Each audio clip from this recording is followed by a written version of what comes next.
All right, guys, welcome into the latest episode of the Starting 11 podcast. My name is Emilio Pena. I got Grant Rowland and Morgan Freeland here today. Special episode here to talk about our Champions League quarterfinal picks. Games are coming quick, fastly approaching, so I figured this is the best time to do it, especially with a bunch of exciting games coming up. First of which we want to talk about was Bayern Munich and Manchester City, arguably the most anticipated favorite match of the quarterfinals, I'd say, given both of these teams are world class, consistently vying for the championship in their respective leagues, if not winning them. I think they both won. Well, Bayern's won like the last 10. So obviously they're basically penciled in to compete every year. And then City's won 4 of the last 5, I think. Liverpool stole that one year, luckily.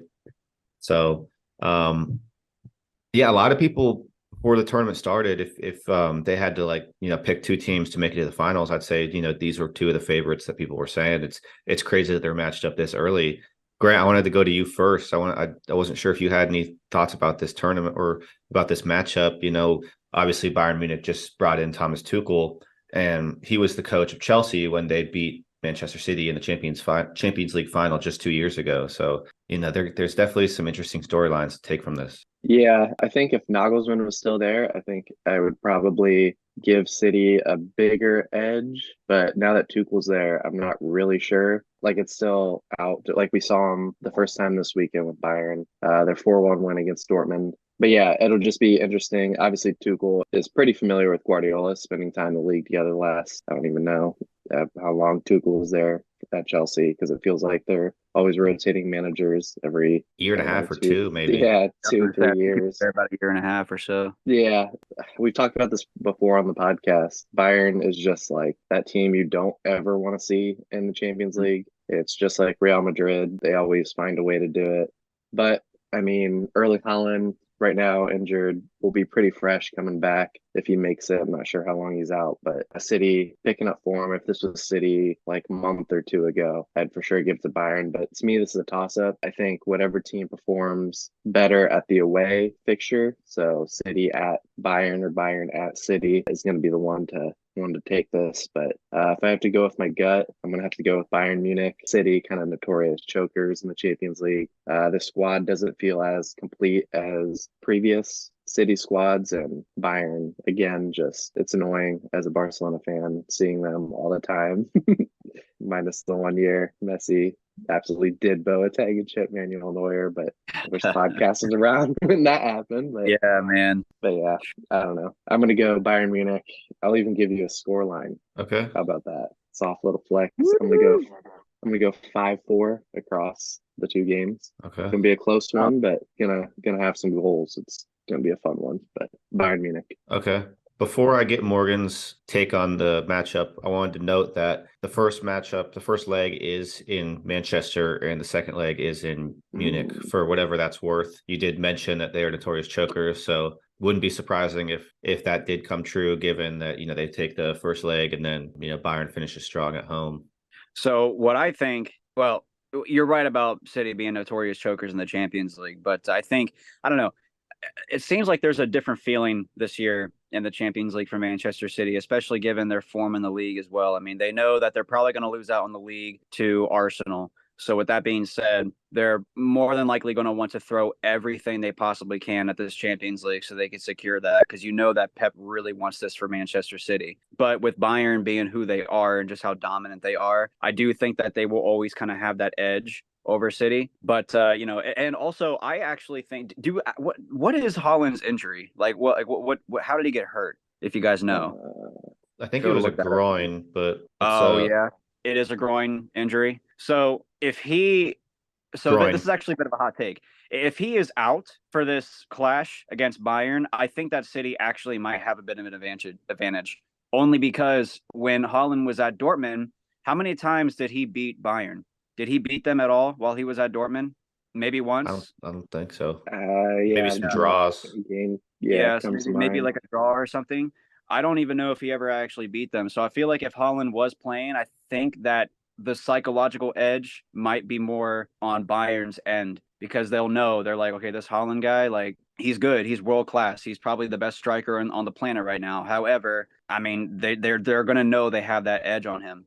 But then again, I could be wrong. I could be totally wrong. I could even be wrong about the amount of times he's won against Bayern. I really don't know for sure. I just know that I of all the times I've seen Dortmund play against Bayern while Haaland was playing for them, I don't think I ever saw him actually win against Bayern. That's just me. So I I don't do think I've ever think seen Dortmund beat Bayern just in general. well, yeah, also that. Very Yeah, rarely true, I have true. seen Yeah, I it. mean, going Yeah. back to the game, just what was it yesterday? Yeah, the Yeah. game yesterday. You know, Yikes. That own goal, well, man. oh man, yeah, I felt so bad for Well, Kobo. technically, That was yeah.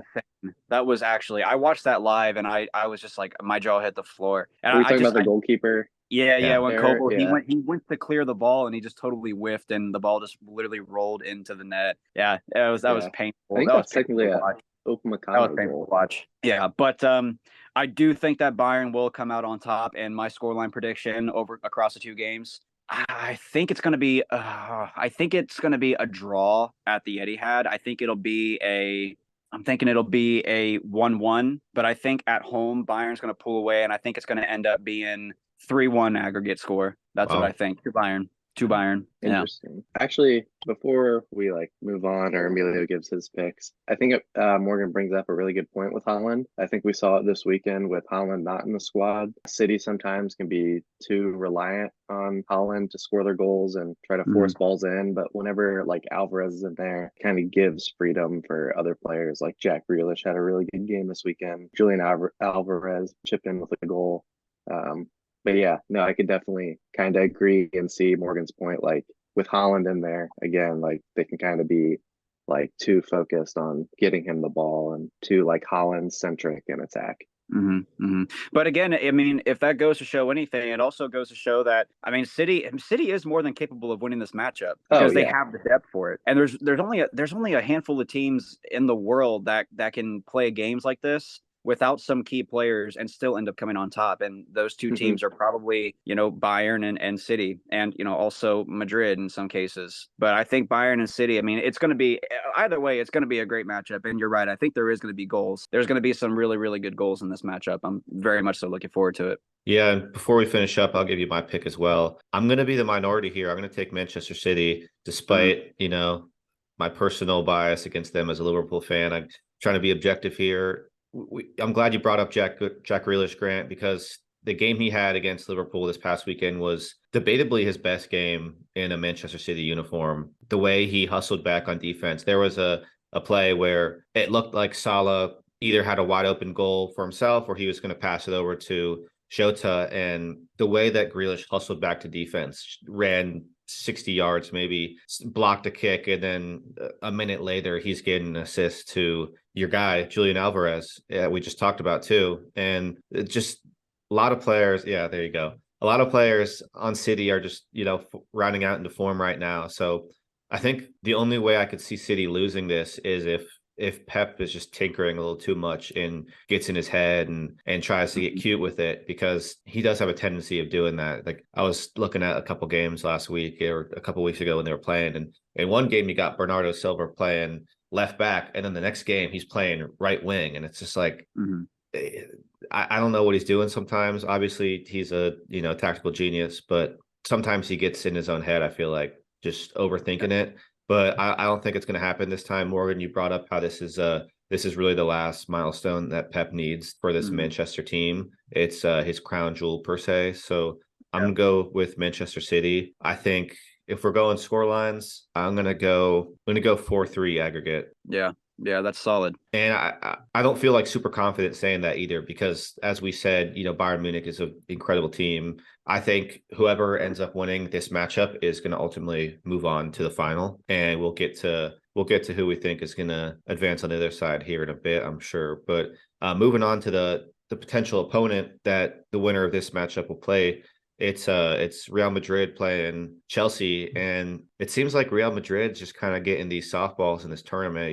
They get Liverpool in the first round, and as much as I love my Reds, they were not up to par for Real Madrid in this European tournament. Same thing with Chelsea. If you asked me about 2 weeks ago, maybe, or even last week, I might have had a case for Chelsea. Not the strongest, but there might have been an argument, because we kind of thought maybe they were turning the corner and starting to round into form, and Graham Potter was starting to find his lineup.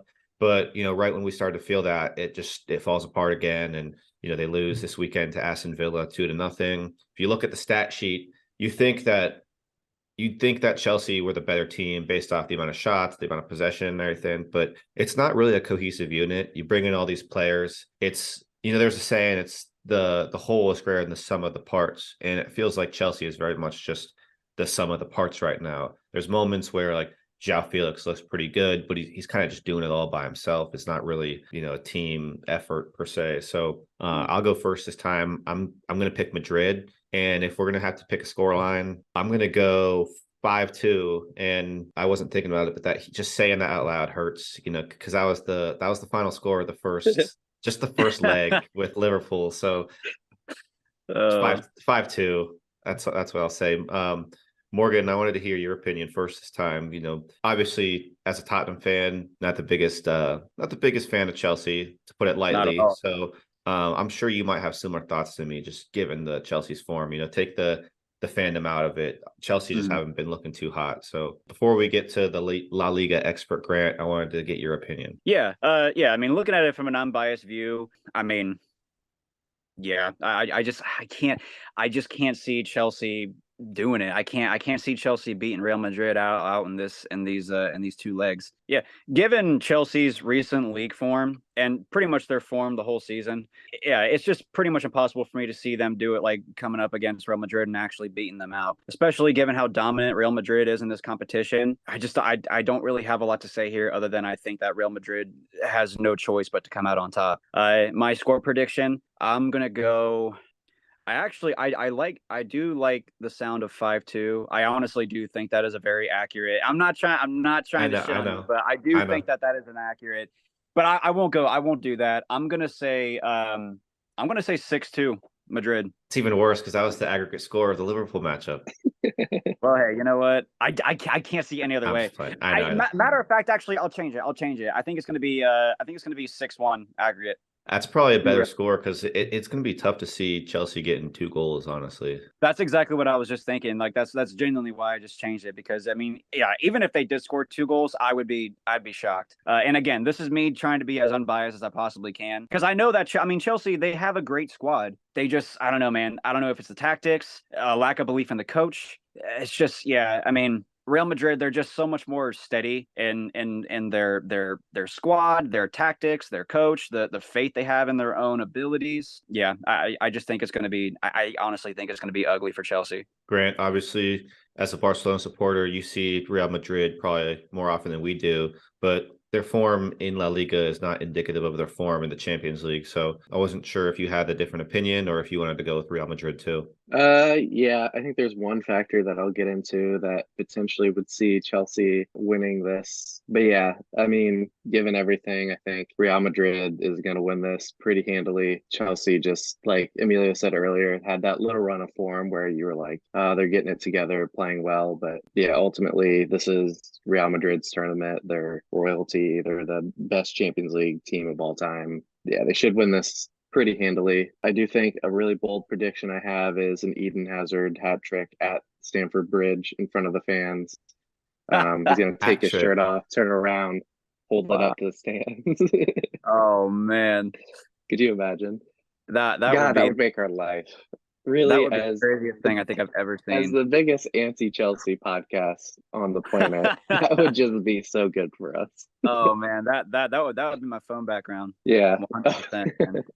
Wow. No, but the one factor that I see that could turn this tie Chelsea's way is Christian Pulisic. If he plays all 90 minutes in both games, the kid's special. He's scored against Real Madrid, an absolute banger. Team is just different with him in there. Madrid better hope and pray, man. Honestly, like I'm just pulling something out of, dude, they're bad. Chelsea's horrible. Every time the game's going bad as it usually does, it's like 65th minute. Graham Potter has no idea what he's doing. And he just throws substitutes in. He just calls 4 guys. It's like you, and you. Come on. Yeah, there are games you have $80 million Mudryk, or I don't know how much what the conversion, whatever it was, but really expensive. Yeah, almost 006, I think. That's the legend.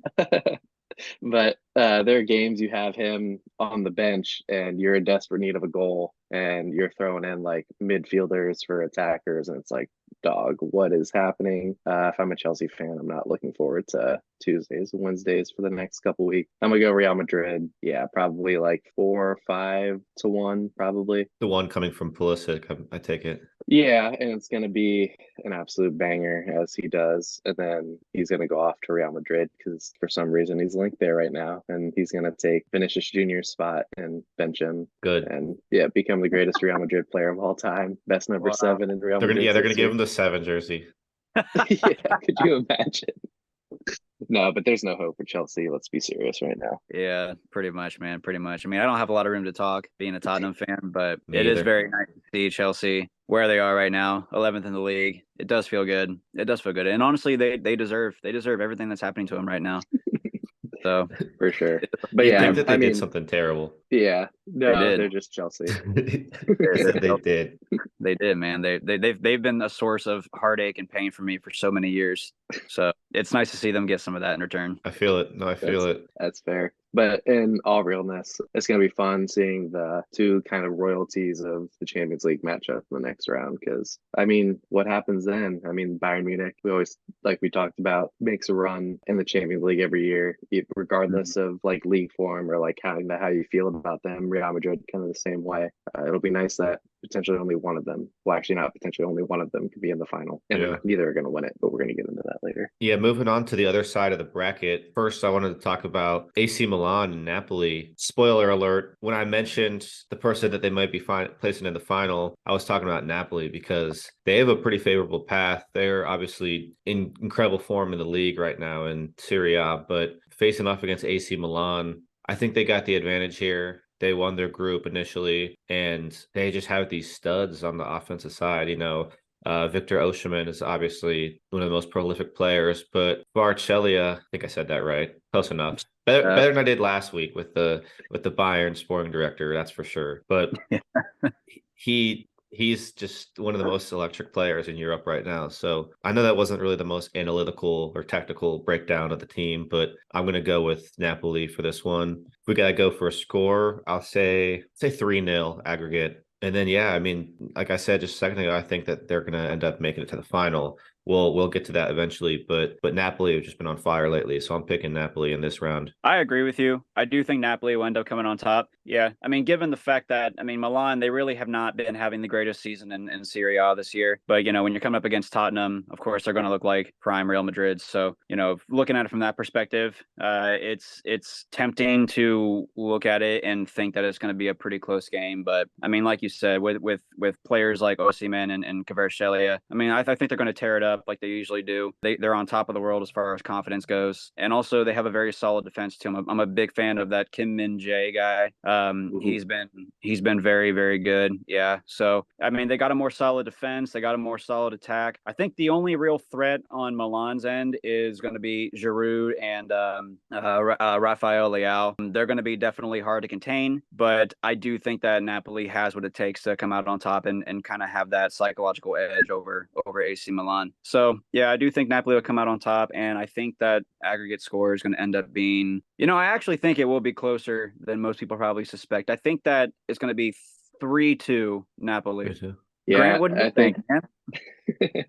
I think Napoli is the best team in the world right now. A very free-flowing football from Spalletti's men. There's it's an egoless team. If you watch any of their games, they're just, I don't know, playing for fun. Obviously, they're really talented, but they're kind of playing with no pressure on the field, which is, I mean, just so fun to watch. AC Milan, honestly, both Milan teams will get another one later. Not super consistent this season. Both have really talented players, but I don't know. I haven't watched them enough to kind of pinpoint what's going on, but just don't really trust them in these big situations. It just kind of feels like Napoli's year. Unfortunately, we couldn't record this podcast probably like 2 hours from now, because in about 10 minutes, Napoli and AC Milan will actually kick off in the Serie A. So you'll kind of get a preview with that, see what Napoli looks like without Osimhen in there. But I don't think there's going to be such a big problem. Yeah, he's world-class striker, one of the best in the world right now. Napoli are just so deep, so talented, just playing extremely well. I have Napoli probably winning this tie 4-2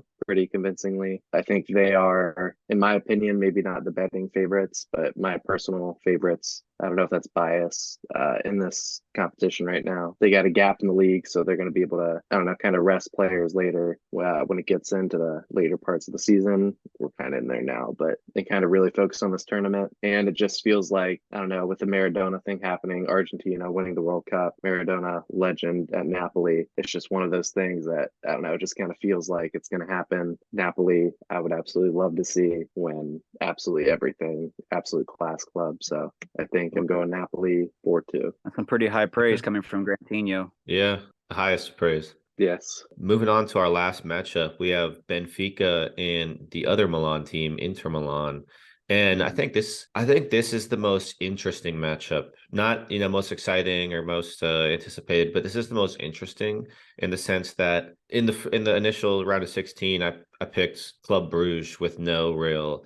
I just picked them just for the hell of it because I was like, everyone's going to pick Benfica. Let me pick Club Brugge because if they win, then I'll look smart. But they just absolutely got slaughtered. And I was just like, wow, this Benfica team is pretty solid, especially with the loss of Enzo Fernandez in the January transfer window, still rolling. The first matchup is in Portugal, and the second one is going to be in Italy. But despite that, I'm going to pick Benfica in this matchup. I just think that their current run on form, and you always get that one team I feel like that advances to the semifinals that no one really sees coming. And I think this year it's going to be Benfica. I think just get some representation in there, get some Portuguese teams in there, have a team from every league. Unfortunately for Evan and the Bundesliga's fans, except for Germany, it seems like if we were going to pick, well, for me at least, since I picked Manchester City, just have some representation in there, I guess. So aggregate score, I'll say 4-2, just like Grant's last pick. I'm saying 4-2. Ramos going to go crazy in this matchup. Oh yeah. Yeah, truthfully, I don't really know a whole lot about either of these teams. So my opinions are not going to be very deep, especially not really tactically or analytically wise. But what I can say is I do agree with Emilio. I would like to see Benfica end up going and winning this matchup just to get the representation in there. I think it would make it a lot more interesting for the Champions League because you never really, matter of fact, I think this is probably, if they do end up winning, I think that'd probably be the farthest a Portuguese team has gone since Jose Mourinho's Porto. So that'd be huge for the competition, and I think it would also just attract a lot of fanfare from what do you say, like mutual fans, not mutual, but neither here or there fans, I guess. It would attract a lot of attention from them. But given how strong Inter usually are, especially in their league, and just because they typically always have a pretty strong team to begin with, I think more realistically Inter will come out on top on this, and I think it will finish up with I'm going to say 5-3 on aggregate to Inter. Right.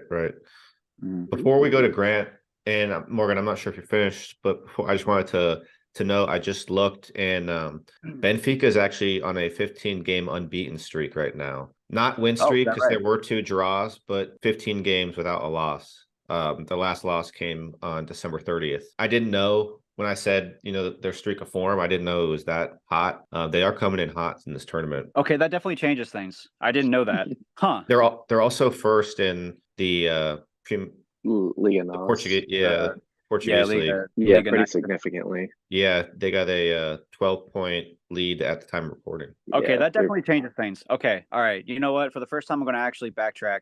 Actually, this isn't for the first time. I'm sure I've done this many times. But, you're right, man. This is a very interesting matchup. Right. Oh my gosh. These teams don't get the global attention, at least like Benfica primarily. They don't get that global attention. So, I wanted to look at some of the context to, their current form. And yeah, they've been pretty hot. All right, you know what? All right, you know what? I'm gonna go. I'm just gonna switch the teams. I think it's gonna be 5-3 Benfica. There we go. I think so, man. Well, I mean, if they're on that much of a hot streak, oh man, this is so difficult. This is the one that people need to watch. Yeah, definitely. This will definitely be one to tune into. 100%. Oh man, that's exciting. Yeah.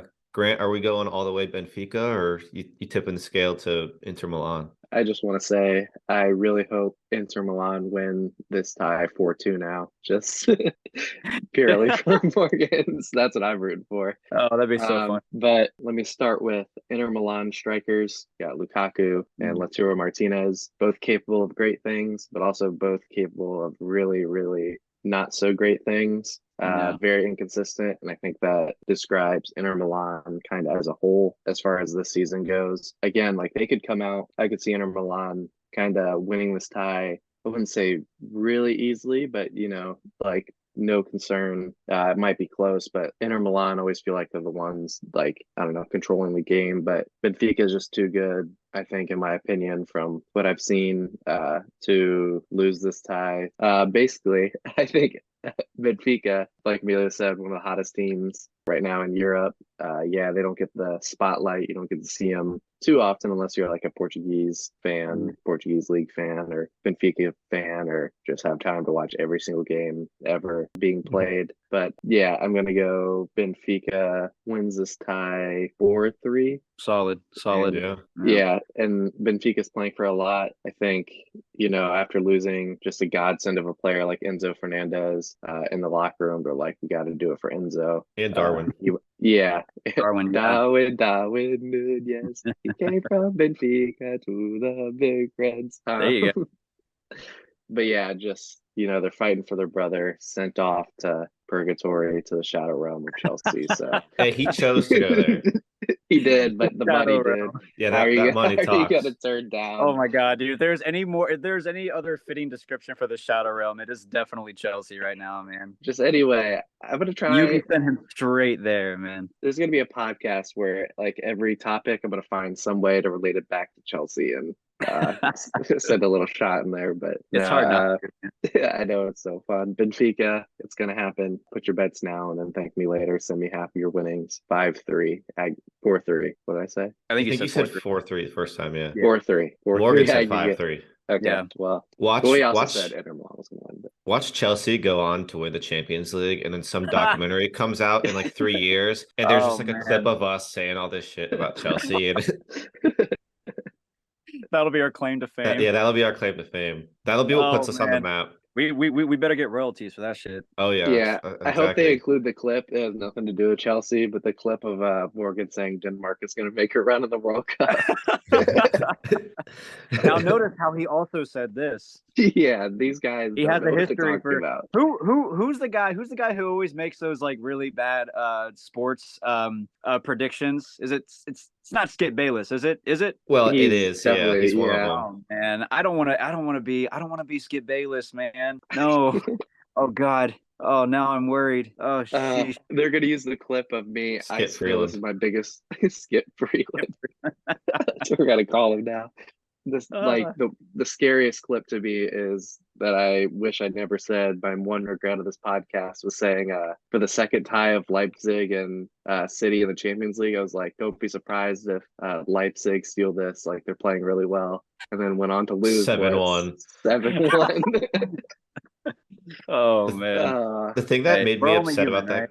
The thing that made me upset about that game was I had this parlay going and everything hit except I had like a Emil Forsberg with one shot, not even a shot on target. I just had with one shot, and that was what prevented me from winning like $60. Oh man! Because I had like Holland brace, I think, and some other tertiary stuff just to get the odds up.